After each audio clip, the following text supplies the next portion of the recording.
Bismillahirrahmanirrahim. Alhamdulillahirabbil alamin wa bihi nasta'in ala umuri dunya waddin. Wassalatu wassalamu ala asyrafil anbiya'i wal mursalin wa ala alihi washabbihi wa barik wasallim.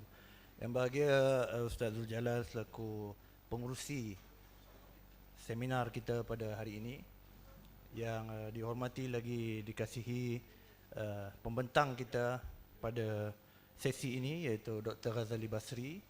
Seterusnya Yang Berusaha Ahli Jawatan Kuasa dan dihormati dikasihi Allah sekalian, para peserta seminar pendidikan tinggi Islam kita pada hari ini. Assalamualaikum warahmatullahi wabarakatuh. Alhamdulillah, kita bersyukur kepada Allah SWT pada pagi ini setelah kita mendengar ucap pertama pembentangan yang diberikan oleh Al-Fadhil Datuk Dr. Siddiq Fadhil yang menyentuh tentang pendidikan Al-Hikmah, dan selepas itu kita berehat sebentar. Saya yakin tuan-tuan dan puan kembali ke Dewan ni dalam keadaan segar. Ada sebahagian kawan-kawan kita yang nampaknya masih melihat buku-buku, rare books, dah hampir habis dah. Kita harap dapat menahan sikit kemahuan tu masuk dulu ke dalam Dewan. InsyaAllah kita akan mempunyai peluang selepas ini untuk melihat buku-buku. Cuma yang saya pasti satu buku tak ada pada hari ini. Saya tanya Prof. Ghazali Basri tadi, saya tanya doktor, buku pendidikan bersepadu, falsafah pendidikan Islam yang baru diterbitkan oleh Dr. Ghazali Basri, pengarangnya. Dah habis dah buku tu. Sebab ini antara tajuk yang akan kita bincangkan pada hari ini bersama-sama saya. Saya fikir perlu saya perkenalkan khususnya untuk generasi muda. Bersama-sama kita pada hari ini ialah Dr. Ghazali Basri yang akan membentangkan tajuk Falsafah Pendidikan Islam, Aplikasi Pendidikan Bersepadu dalam Sejarah Peradaban Manusia. Untuk makluman hadirin dan sekalian, Dr. Ghazali Basri merupakan seorang intelektual yang multidisciplinary. Kita dapat lihat melalui latar belakang pendidikan beliau. Beliau merupakan graduan Universiti Malaya dalam bidang pendidikan Islam.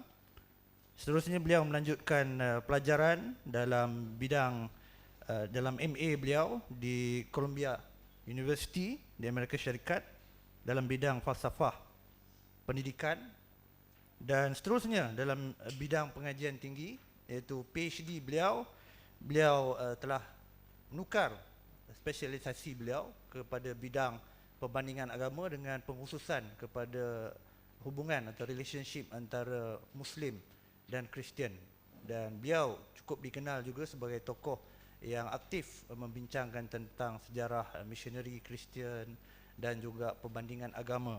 Tapi pada hari ini kita tidak ingin berbicara tentang topik itu seminar lain. Pada hari ini kita akan berbicara tentang spesialisasi beliau dalam bidang pendidikan. Dr. Ghazali merupakan mantan rektor Institut Pendidikan Ilmu Islam, IP, merupakan institusi yang telah diasaskan oleh Angkatan Balik Islam Malaysia, dan beliau juga merupakan mantan pensyarah di beberapa universiti tempatan, pernah menjadi pensyarah pelawat di beberapa universiti luar negara, dan saya ingat yang tersignifikannya beliau pernah menjadi pensyarah dan juga tenaga penting di Universiti Perguruan Islam di Brunei Darussalam. Antara perkara yang akan kita bincangkan hari ini sangat penting, sangat signifikan.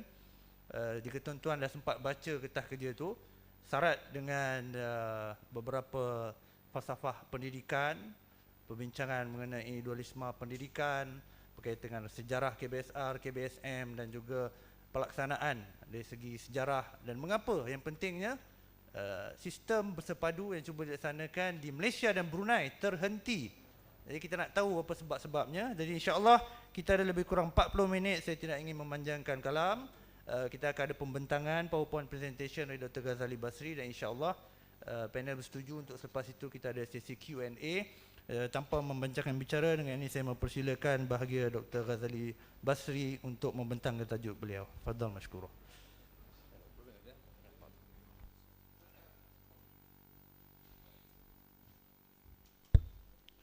Bismillahirrahmanirrahim. Assalamualaikum warahmatullahi wabarakatuh. Alhamdulillah wassalatu wassalamu ala Rasulillah wa ala alihi wa sahbihi wa tawawala. Rabbi syrah li sadri wa yassir li amri wahlul 'uqdatam min lisani yafqahu qawli. Sadaqallahul azim. Setelah yang bahagia, seluruh pengurusi, terima kasih atas pengenalan dan saya terima kasih kepada sedang hadirin sekalian. Cuma sebelum memulakan perbincangan ini, mengapa saya memilih tajuk yang lebih khusus? Sebagai orang yang sudah lanjut usianya, dia semakin lama semakin nostalgia kepada benda yang lama. Sebab dalam sejarah ABIM, antara orang yang paling ke depan yang menggagaskan pendidikan sepadu ialah ABIM, Angkatan Bela Islam. Dan saya sangat berasa terkejut kerana rupa-rupanya ada orang juga berminat di luar negara. Pada tahun 2007 saya ke sana, ke itu Perdana Darussalam. Saya dapati bahawa mereka kenal ABIM ini melalui Jurnal Pendidikan Islam. Kemudian setelah beberapa tahun di sana, saya berkurang 6 tahun, saya dapati juga rupa-rupanya negara Perdana Darussalam juga telah melaksanakan dasar pendidikan sepadu, juga terbantu kemudiannya. Jadi inilah yang saya cuba nak kongsikan pada pagi ini, insyaAllah.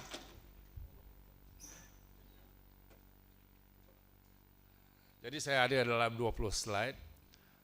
Kalau misalnya 40 minit, satu slide 2 minit, ya cukup lah kan. 2 kali 20, 40 minit lah mudah-mudahan. Lepas itu ada soal jawab. Lepas ini insyaAllah nanti saudara Ahmad Said akan bersama saya. Dan juga beliau juga akan mungkin memberikan penambahan kepada hal-hal yang berkaitan dengan pendidikan sepadu. Saya mulakan dengan kandungan slide saya ialah antara lain ialah huraian konsep, genesis ataupun paham dualisme yang kita juga sebagai pokok persoalan yang menimbulkan perlunya ada konsep pendidikan sepadu, dualisme pendidikan yang sekarang ini kita masih lagi artinya berpegang dengan sistem yang ada hari ini, ya. Yaitu satu konsep pendidikan yang telah pun artinya begitu dominan di kalangan negara dan negara Islam sehingga hari ini. Dan pendidikan sepadu berhadapan dengan pendidikan dualisme. Kemudian pelaksanaan pendidikan sepadu pengalaman Malaysia. Kemudian modul-modul yang kita laksanakan, yaitu modul kurikulum pendidikan sepadu, ada beberapa modul yang kita telah laksanakan. Dan kemudian kita berhadapan dengan 5 rumah, ada perubahan kerana mendadak. Dan kemudian sedikit tentang pencapaian dan halangan, mengapa dia terhalang, terbantut, ya. Kemudian pendidikan sepadu negara Perdana Darussalam, sedikit latar belakang dan juga kita mengkaji hal-hal yang berkaitan dengan mengapa mereka melaksanakan, mengapa dia terhenti. Kemudian sebagai orang tua masih adakah harapan, masih adakah masa depannya, ya. Jadi artinya kita penutup sebab itu maknanya masih ada ruang, insyaAllah. Dengan syarat nanti kita sama-samalah usahakan dan juga bersama-sama kerja keras untuk mengembalikan hasrat yang murni ini, insyaAllah. Kemudian huraian konsep,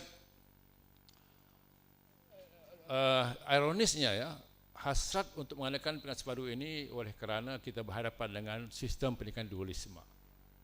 Kalau tidak maknanya kalau tidak ada sistem dualisme, maknanya mungkin usaha nak mewujudkan pendidikan sepadu tidak akan timbul. Tapi ada baik juga maknanya kerana itulah artinya kita menghasratkan bahawa harus tukar sistem ini dengan sistem sepadu atau sebagai sistem alternatif. Tapi sebelum itu mana kita harus memahami apakah yang dikatakan sebagai sistem dualisme ini. Jadi kalau kita lihat secara ringkas, di atas bawah, okey, canggih sikit.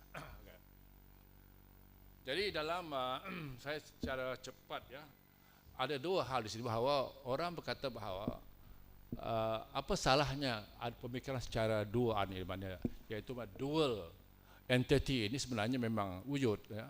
Cuma kita nak bacakan ialah memahami hal yang sifat berangkai ini tidak sama dengan kefahaman ataupun satu sistem atau ism yang kita tentang ialah dualisme, bukan dualistik, ya. Sebab dalam pemikiran dualistik ini maknanya sudah ada sejak awal lagi. Kita lihat dalam tradisi Yahudi, tradisi Majusi, tradisi juga tradisi Shinto dan Tao, ya. Ada konsep-konsep duaan ini. Malah juga Al-Quran sebut konsep zauj, ya. Zauj maknanya berpasang-pasang, itu juga ada konsep misalnya malam dan siang, lelaki dan perempuan, yang alam syahadah, alam ghaib, itu adalah konsep duaan ini, makna wujud memang diterima oleh kita. Tetapi apabila dia memasuki sistem, artinya bertukar kepada neo, ya, artinya dalam perjalanan falsafah, artinya selepas zaman pencerahan, ya. Kalau kita mengkaji falsafah barat, bermula pada abad ke-4 hingga abad ke-12, zaman gelap, mana zaman didominasi oleh pemikiran gereja, ya. Dan di sini tak timbul masalah karena gereja itu sifatnya ortodoks, artinya sifatnya ialah bersifat sebagai sebagai doktrina, ya, diterima saja. Tetapi bila berlaku zaman pencerahan, berlakulah artinya kebebasan berfikir manusia, hingga akhirnya kita lihat bahawa paham duaan ini telah menjelma dalam bentuk kefahaman yang menjadi anutan. Itu kita lihat dalam seterusnya. Inilah yang kita lihat bahawa zaman neodualisme artinya bertukar kepada satu aliran fahaman yang melihat realiti itu demikianlah keadaan. Dan ini kita lihat juga dalam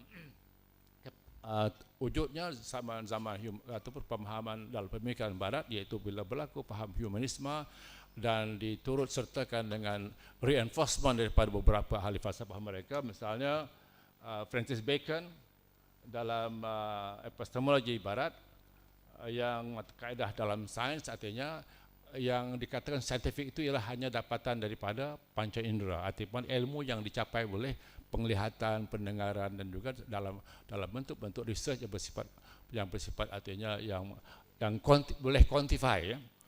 Kemudian juga terlihat dalam pemikiran Auguste Comte, yaitu mana fahaman dalam inilah yaitu sebagai menguatkan lagi fahaman yang dikatakan bahawa apa yang dikatakan sebagai ilmiah ataupun sebagai saintifik itu hanya yang dapat dibuktikan secara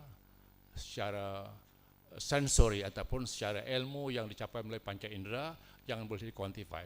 Hal-hal yang berhubungan dengan agama itu tidak saintifik. Inilah, ya, artinya akhirnya ke arah itu. Jadi wujudlah dalam natijahnya adalah munculkan adalah dua bentuk kebenaran. Satu, orang dia berlaku pertentangan yang tajam di antara sains, itu ilmu baru, dengan gereja. Gereja mempertahankan kebenarannya dengan berasas kepada asas agama, yaitu maksud agama Kristian, ya. Bagi mereka lain daripada Bible tidak boleh terima. Bagi orang sains bahawa apa saja di Bible itu tidak benar. Jadi berlakulah pertentangan yang tajam sehingga menimbulkan dua konsep, namanya konsep two types of truth, dua bentuk kebenaran, satu kebenaran sains, satu kebenaran agama. Jadi di sinilah wujudnya kemudian kita lihat bahwa ini akhirnya menjelmakan satu sistem pendidikan, yang mana sistem pendidikan agama, the Sunday School, dengan sistem pendidikan sekular. Jadi bermakna, ringkasnya, ya, apa yang kita warisi hari ini adalah kita mewarisi daripada tradisi Kristen Barat. Para Kristen yang itulah amalan mereka, agama diajar di gereja, Sunday School, kemudian yang sains ini diambil alih oleh negara, state. Jadi itulah tuan-tuan dan puan, artinya bila kita dijajah oleh Barat pada abad 17, 18, 19, semua negara Barat seperti Inggris, Belanda, Portugis, Jerman, Perancis, ya, inilah dibawa kepada orang Islam dan diperkenalkan dengan sistem dua. Ya, kita sudah ada sistem pendidikan Islam, tetapi dia datangnya Barat dikekalkan Islamnya, kemudian didominasikan yang Barat. Sehinggalah hari ini malam kita terus berada dalam keadaan sistem dualisme pendidikan. Kemudian ringkasnya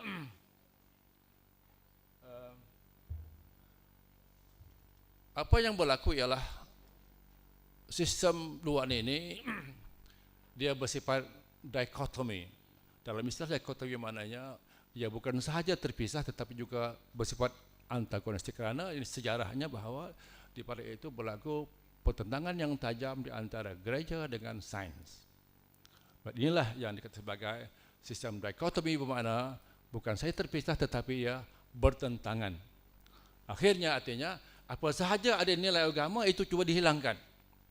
Inilah yang Said Najib kata, persatuan agama itu bahawa telah berlaku proses di-islamisasi. Ya, de-islamization, ya. Artinya inilah mengapa artinya sistem sekular terus mendominasi keadaan kerana apa sahaja bentuk nilai agama yang ada itu harus dikikis, dibuang kerana itu tidak saintifik. Ya.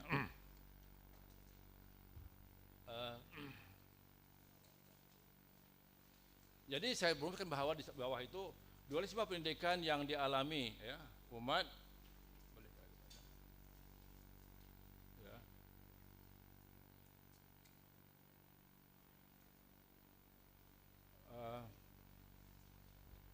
Sudah aja. Cuma ya keadaannya berbeza dari segi intensiti saya pandangnya. Kalau kita lihat negara-negara Islam di Afrika, di Asia Tenggara, di Tengah mananya sifatnya sama, tetapi cuma mungkin intensiti saja pandangnya. Mungkin artinya ada segi intensiti dalam bahasa kita artinya ada segi banyak mana komponen sekulernya itu mananya berbeza antara satu sama lainnya. Artinya kalau sebenarnya di Afrika itu memang sekuler Islamnya tersudut terus. Tapi di tempat kita mungkin Islam itu dapat sedikit bernapas ya. Mereka di Brunei dapat bernapas, tapi sistemnya masih sistem duaan. Itu maksud saya. Kemudian alhamdulillah pada tahun 1979 ya. 77 lupa ya. 77 ya, maaf ya.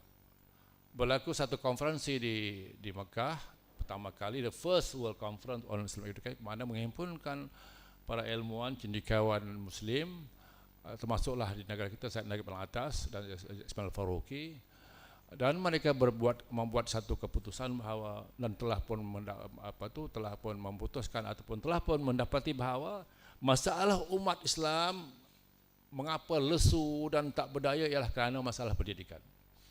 Yang Faruqi sebut sebagai the malaise of the ummah, artinya kelesuan umat itu berpunca daripada sistem pendidikan, iaitu sistem pendidikan duaan ini mesti dipecahkan, mesti dihilangkan, mesti kita gantikan dengan sistem Islam.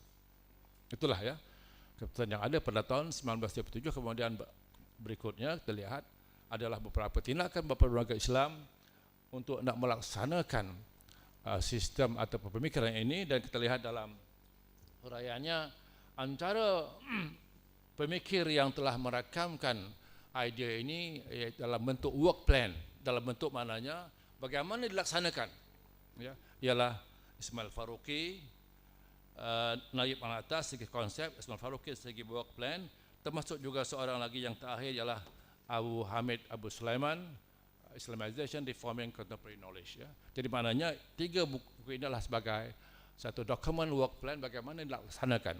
Saya cuba nak mengambil kesempatan untuk menjelaskan sedikit tentang pandangan Ismail Faruqi, yaitu intinya ialah harus artinya dilaksanakan dengan segera apa yang disebut sebagai pengislaman ilmu-ilmu, ya, Islamization of knowledge ya.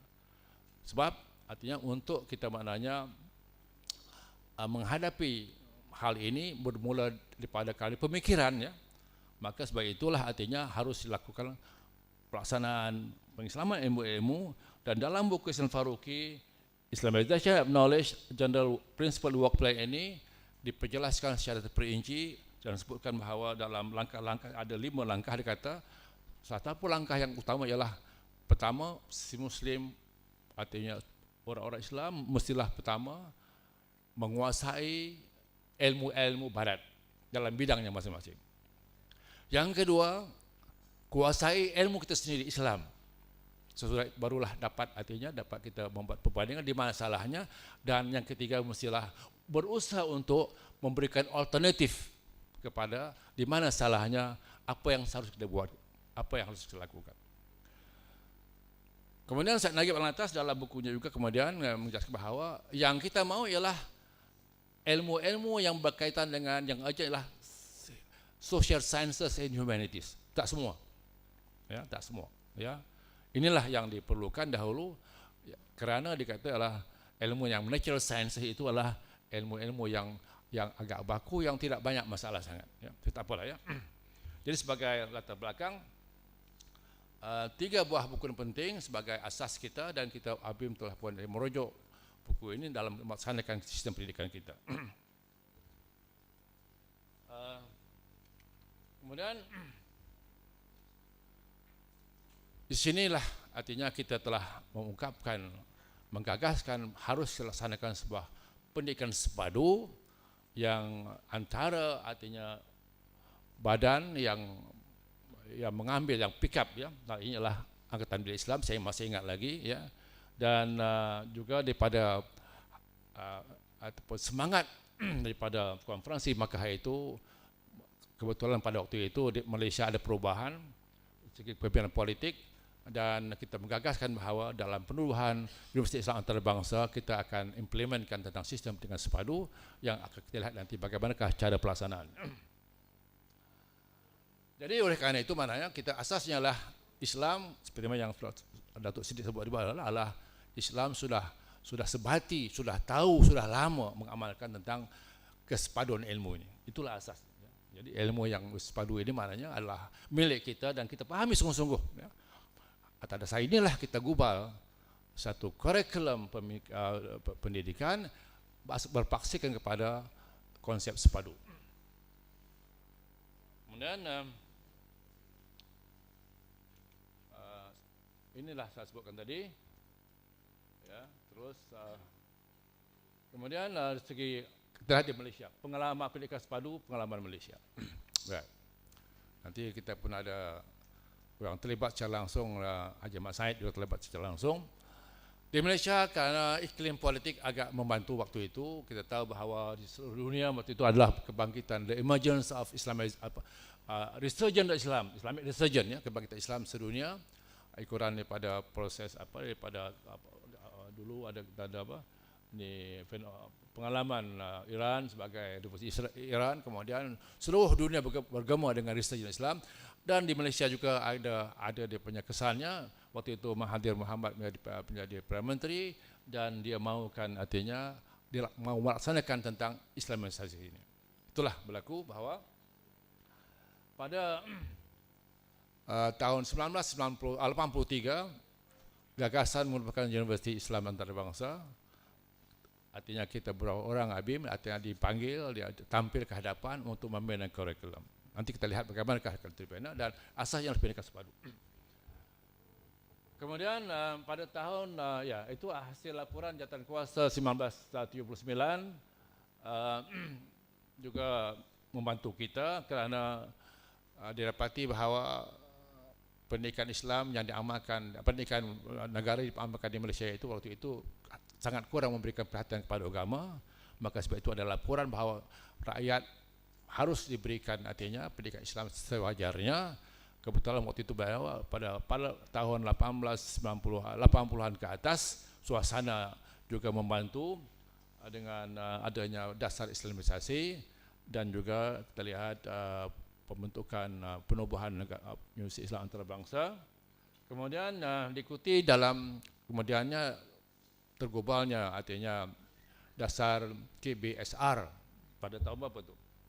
KBSR 83, kemudian dia bersama dengan 89 KBSM. Nama saya ada di sini. Kemudian juga kita dapat menggubal falsafah pendidikan negara, falsafah FPN, yang kita lihat artinya seluruhnya itulah adalah hasrat kita untuk menunjukkan satu sistem pendidikan yang melahirkan manusia yang syumul, yang bulat dalam pengertian maknanya, dapat mengintegrasikan antara ilmu, amal, iman dan amal, dan juga yang seperti yang disebutkan dalam istilah sebenarnya untuk melahirkan khairul ummah yang kita maksudkan itu. Kalau kita baca dari falsafah pendidikan negara yang ada hari ini, itulah sebenarnya vision dan misi kita. Tapi apakah hari ini masih ada dilaksanakan, Allahu a'lam. Kemudian diikuti pula dengan falsafah pendidikan Islam menyokong, kerana juga kita masih ada dalam jabatan pendidikan Islam yang sebagai motor yang pemangkin kepada mempercepatkan sistem yang ada di peringkat Kementerian Pendidikan, dan Kementerian Pelajaran tukar pada Kementerian Pendidikan, ya, itu juga satu perumpamaan yang baik. Kemudian di peringkat pendidikan tinggi ini juga idea Profesor Al-Faruqi dahulu bahawa diperkenalkan kursus tamadun Islam di semua IPT, dan tujuannya ialah untuk memberi gambaran kepada teman-teman pelajar bukan Melayu, bukan Islam, bahawa Islam itu bukan setakat agama tetapi juga adalah sebagai sebuah civilization yang juga artinya yang jelas, yang penuh dengan syarat dengan nilai-nilai kemanusiaan, yang akhirnya kita lihat bahawa sistem pendidikan sepadu itu dapat dilaksanakan. Kemudian pendidikan ABIM, ya. ABIM lah seperti tadi bahawa antara organisasi yang awal yang implement, ya, idea pendidikan sepadu dengan merupakan pertama ialah masa itu kita ada TASKI, ya, TASKI Taman Asuhan Kanak-kanak Islam. Saya ingat lagi kita gubal dengan arwahnya Ustaz Badulun Musa Mantrak, ahli pendidikan, kemudian Ustaz Daerah sebelum Ustaz Nikmat, ya, juga ya, orang-orang yang kita menggubal kurikulumnya. Kita harap mungkin nanti Haji Mat Said ada dokumen tentang bagaimanakah ia dilaksanakan pada awal-awal tahun 80-an dengan ada TASKI. Kemudian lepas TASKI kita ada SRI, ya, yang sama, dan juga kemudian kita ada SEMI, dan akhirnya kita mengadakan pada tahun 88 merupakan IPI sebagai lanjutan dari SEMI ialah Institut Pengajaran Ilmu Islam pada tahun 88, ya. Sebab sejarahnya yang KDH ini adalah lanjutan daripada IPI. KDH College Darul Hikmah adalah nama baru kepada IPI pada tahun 2002 kah ataupun 4, maaf ya, tak lupa saya, tak apalah, ya. Jadi maknanya itulah lanjutan rentetan waktu ataupun peristiwa-peristiwa daripada sistem pendidikan yang kita telah kemukakan pada awal tahun 80-an.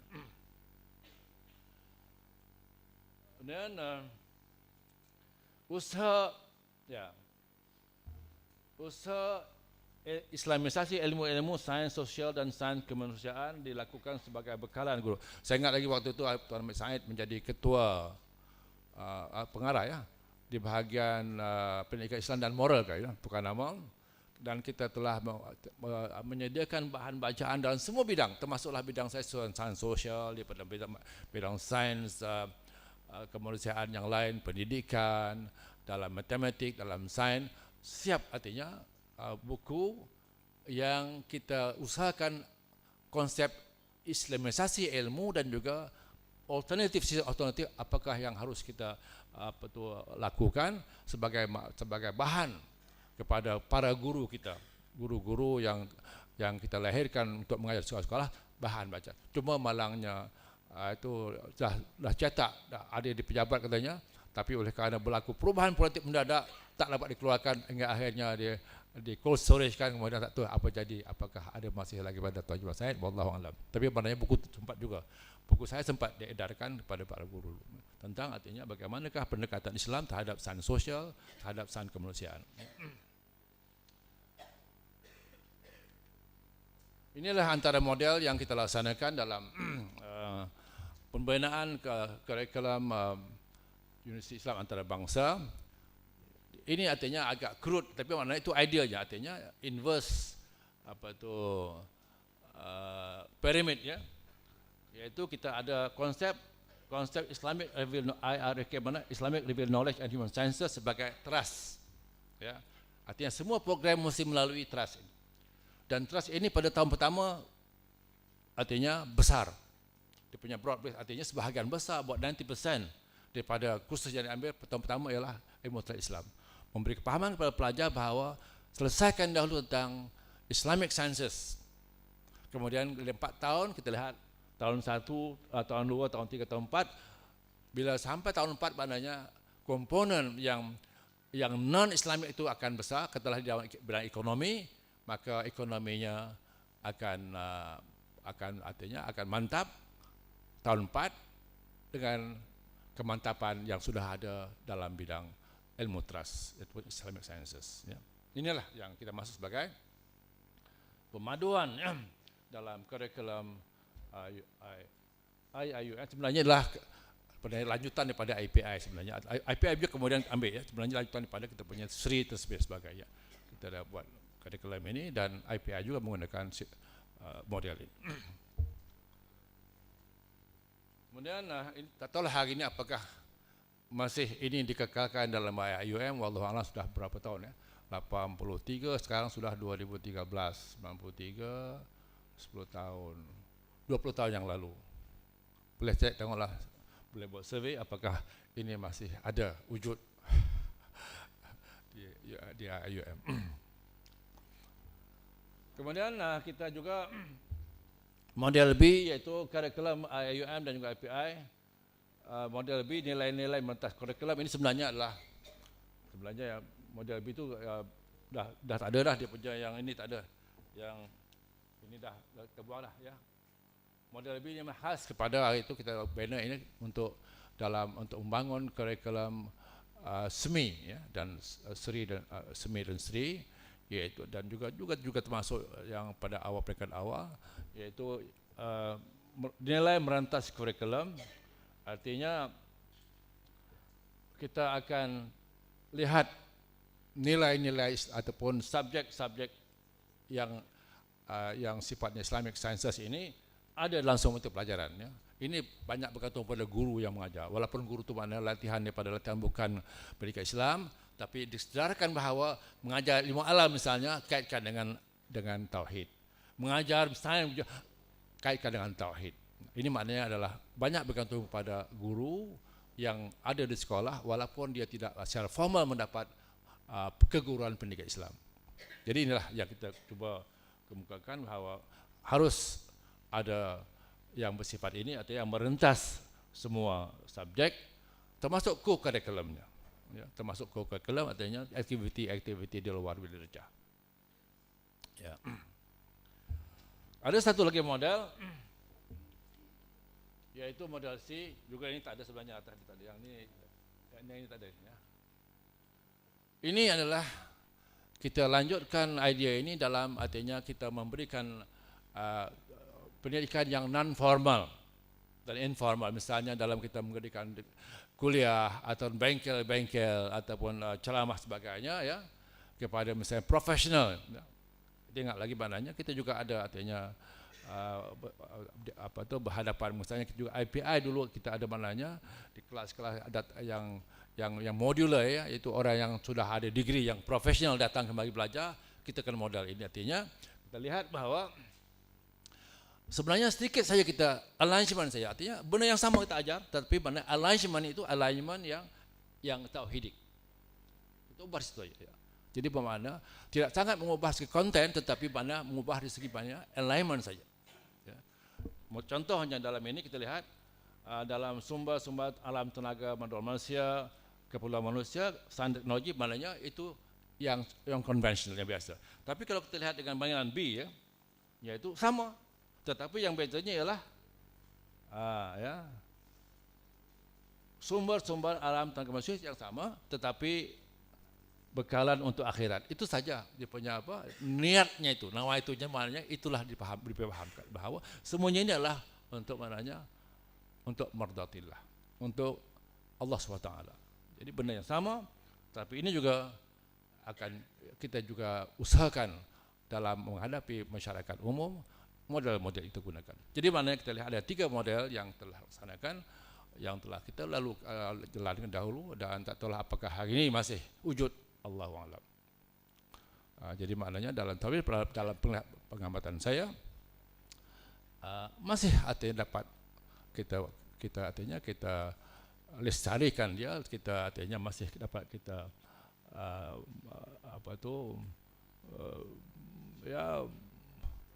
berikan aktif lagi ya, kita akan beri artinya lagi tenaga yang lebih untuk artinya melaksanakan sistem atau pemikiran yang tertuang dalam kerangka ini. Seterusnya saya sebut dilema umat begini ya. Ada tiga saya dapati ada tiga bentuk pemikiran umum tercetus hasil daripada berhadapan dengan pengajian sepadu ini.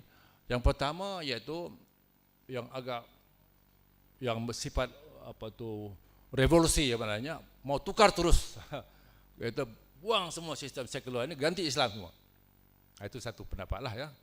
Ada, tapi apakah dulu ada wujud seperti ini, tapi adalah artinya begitulah pandangan yang ada bahawa sistem sekular ini artinya adalah sangat yang bahaya, kita tukar terus ganti dengan Islam. Itu satu pemikiran.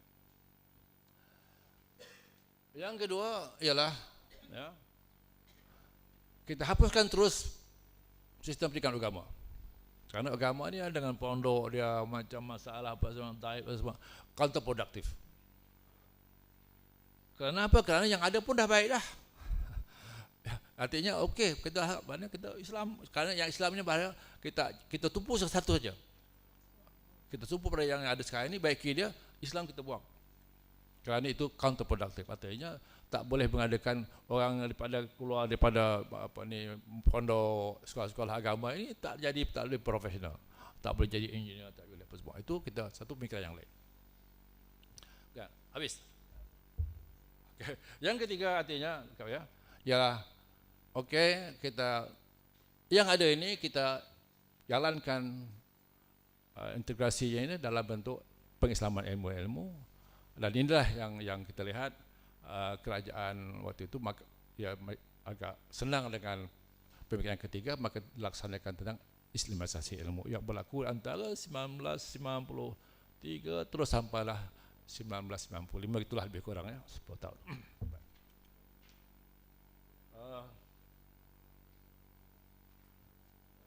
Inilah beberapa halangan yang ada. Pencapaian terhasil 2 dekad, pihak berwajib memilih pendekatan ketiga sudah ya. Kementerian Pelajaran ditukar pada Kementerian Pendidikan, alhamdulillah. Di peringkat sekolah fungsi Jabatan Pendidikan Islam, di bawah kementerian itu orangnya benar di sini Haji Mat Said. Ya. Kesepaduan ilmu ya. Cepat saya ada 5 minit ya. 10 minit lagi. Okay. Kemudian pencapaian dan halangan.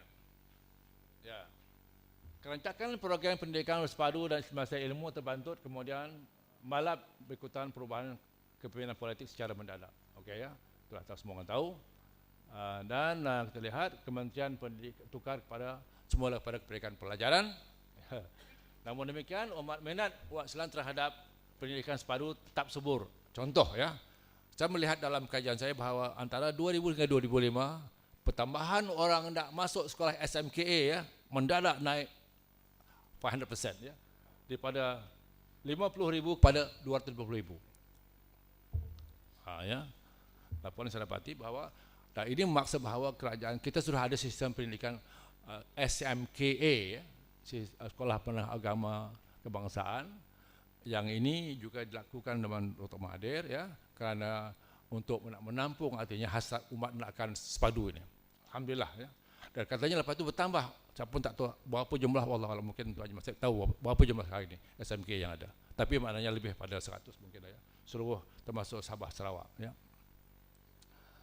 Demikian juga artinya oleh kerana ya, demikian juga penambahan murid masuk ke sekolah agama rakyat SAR menunjukkan peningkatan. Ya. Jadi dalam hal ini ya, kita tahu bahawa berlakulah di ujung-ujungnya SAR ditarik ya peruntukannya ya. Tetapi pendidikan itu juga ada blessing in disguise, maknanya ada keuntungannya kerana pihak kerajaan terpaksa menambah jumlah bilangan SMKA, sekolah SAR dan sekolah agama negeri diambil oleh kerajaan, diberi bantuan menjadi sekolah agama bantuan kerajaan.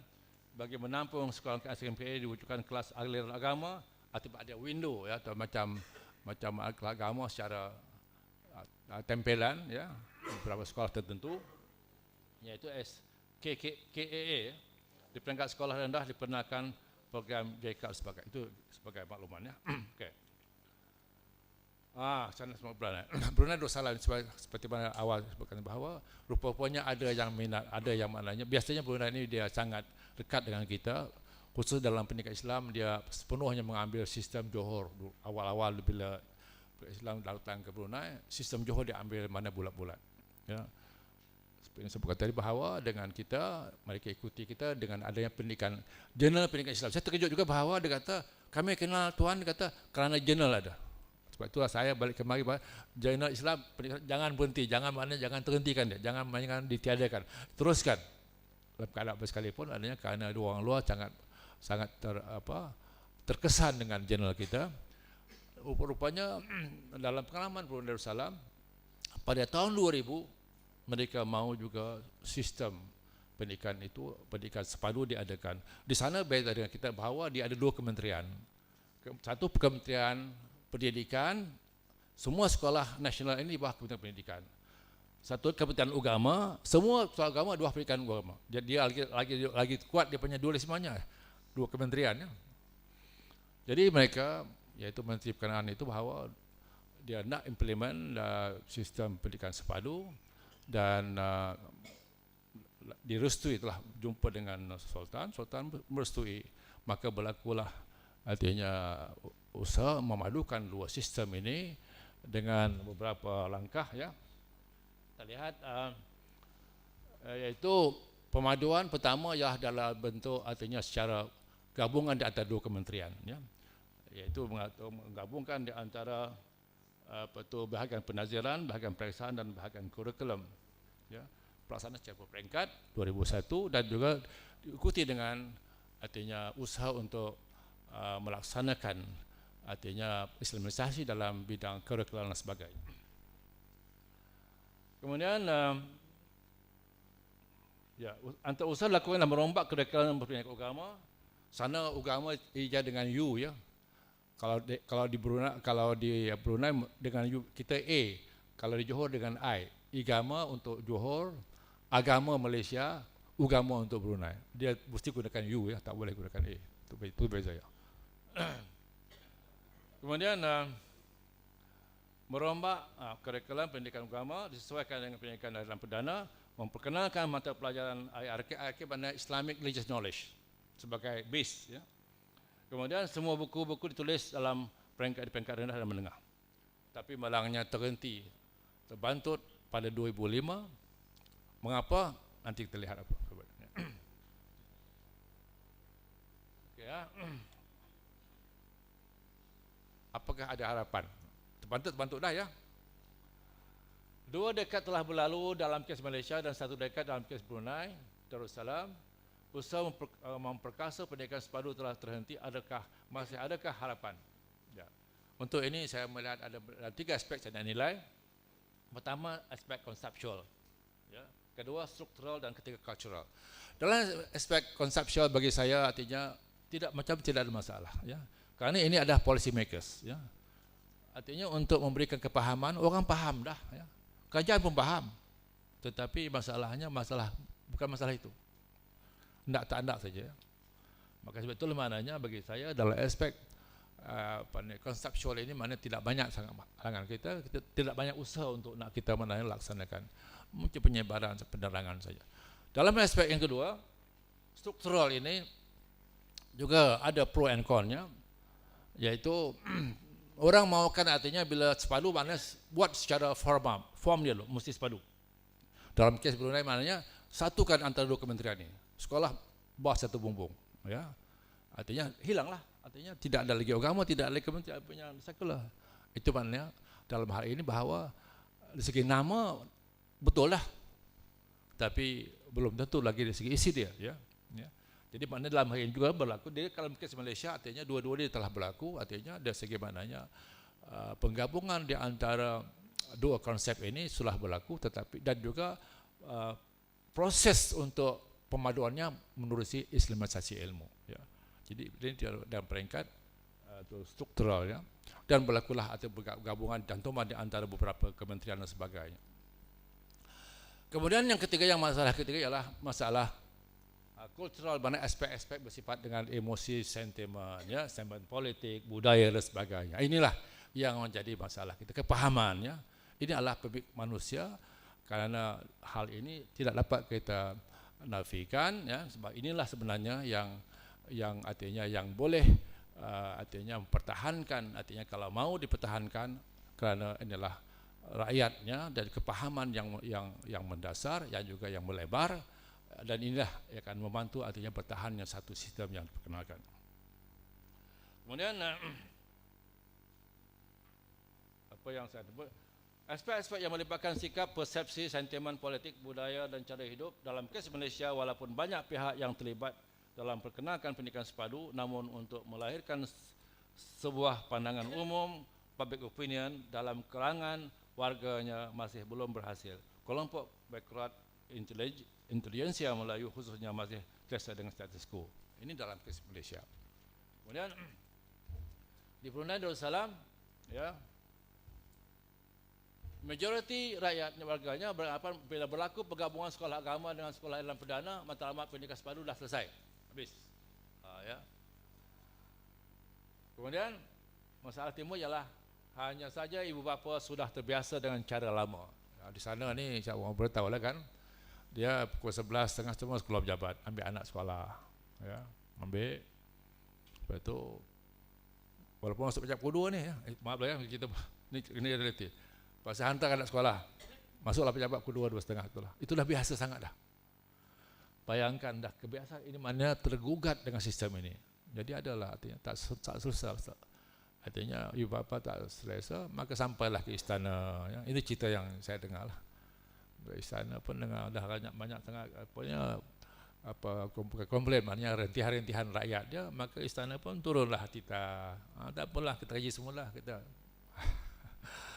Kemudian yang kedua, tahu jelas bila bergabung dua jabatan, dua kementerian, orang-orang sekolah agama ini, artinya guru-guru agamanya terasa maknanya macam rasa dia di bawah apa tu arahan Kementerian Pendidikan, tak selesa, tempat tak selesa, kerja tak selesa sebagainya, juga masalah.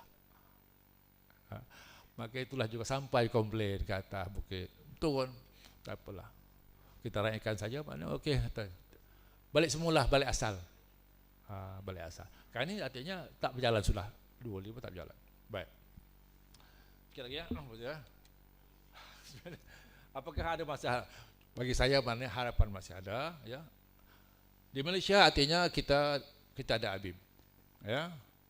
Kita sudah artinya sebahagian paham sudah, ya. Tetapi kita bantu kerana dasar saja.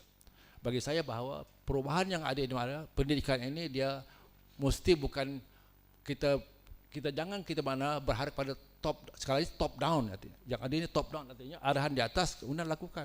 Tapi mengapa tidak kita bottom up? Atau yang gini. Okey, kita ada ABIM dengan prasarana, kita ada wadah, ya. Kita gemburkan balik, aktifkan balik seminar pendidikan kita. Kita ajar balik, kita bagi tahu kepada masyarakat tentang keunggulan sistem sepadu ini yang kita harapkan. Model pun sudah ada, UIA pun sudah ada. Sekolah agama SMK pun sudah ada. Ya. Kita didik masyarakat, sadarkan mereka, dan insya-Allah ini dapat kita laksanakan dan juga dapat kita ubah keadaan. Sebab kita yang baiknya 5 tahun sekali kita ada pemilihan. Tak ada kita pilih, bila benar itu kita laksanakanlah. Macam di Brunei juga alhamdulillah dia sudah ada mana 3 buah universiti Islam. Dia sudah mana melaksanakan syariah sepenuhnya. Dia sudah ada negara zikir sebagai negara negara zikir, dan juga melaksanakan juga SPN 21 yang falsafah pendidikannya khusus kepada membina manusia holistik. Ada sudah. Cuma artinya hanya ini diberikan kepahaman masyarakat mereka, dan bila rakyat artinya maukan selalu hantar surat bersalaman dengan sultannya untuk nakkan, insyaAllah jadi. Yang terhalang kerana masyarakatnya komplain kerana budaya mereka tergugat, mereka tak biasa dengan keadaan baru ni. Itu masalah. Betul lah bahawa saya berperan bahawa kesimpulan saya bahawa ini adalah sangat bergantung kepada umat kita akan didik mereka, kita berikan kesedaran sepenuhnya tentang musibah yang berlaku kalau kita betul dalam ada sistem 2 ini, dan kerana artinya takkan sampai artinya kita Islam akan domain akan artinya berada di tangan yang atas selagi sistem sekular berjalan. Itulah harapan kami, dan mudah-mudahan generasi yang ada hari ini dapat artinya menyambung lidah kami yang sudah masuk ke siri 7, 7 siri sudah. Cuma saya tak lama dah ni. Ya.